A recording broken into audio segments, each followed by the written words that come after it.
নমস্কার বন্ধুরা, আজকের রেসিপি দুধ সিমাই করতে কী কী লাগছে চলুন দেখে নিই। প্রথমে 1 প্যাকেট সিমুই নিয়েছি। গ্যাস ওভেনে কড়াই বসিয়ে দিয়ে তাতে ঘি গরম করতে দিলাম। ঘিয়েতেই কাজু কিশমিশগুলো লাল লাল করে ভেজে তুলে নিচ্ছি। সেই অল্প পরিমাণ ঘিয়েতেই আমরা দিয়ে দেবো সিমুইগুলো ভালোভাবে নেড়ে চেড়ে ভাজা করে নিতে হবে। অল্প আঁচে ভাজা করবেন, হাই আঁচে ভাজা করার কোনো দরকার নেই, তাহলে পুড়ে যাবে, ভালোভাবে ভাজাও হবে না আর খেতেও অতটা ভালো লাগবে না। দেখুন লাল লাল করে আমাদের ভাজা হয়ে গেছে। আমি সামান্য পরিমাণ একটু জল দিয়ে তারপরে দুধটা অ্যাড করি।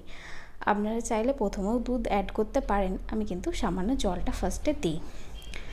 হাফ সিদ্ধ হয়ে এলে আমরা দিয়ে দেবো ভেজে রাখা কাজু কিশমিশগুলো। এর মধ্যে আমি নুন দিয়েছিলাম, নুনটা স্কিপ করে গেছে, সামান্য পরিমাণ নুন দেবেন, তাহলে অসাধারণ স্বাদ হয় খেতে। কিন্তু 2 চামচ চিনি দিয়ে দিলাম। তারপরে আবার কিছুক্ষণ নাড়িয়ে চাড়িয়ে রেডি হয়ে যাবে আমাদের দুধ সিমাই। অবশ্যই কিন্তু রুটি লুচি পরোটার সাথে খেয়ে দেখবেন, অসাধারণ খেতে লাগে। আমার সিমাই রেডি হয়ে গেছে, আমি গরম গরম সার্ভ করে দিচ্ছি। আমার রান্না ভালো লাগলে অবশ্যই শেয়ার, সাবস্ক্রাইব এবং লাইক করবেন। ধন্যবাদ।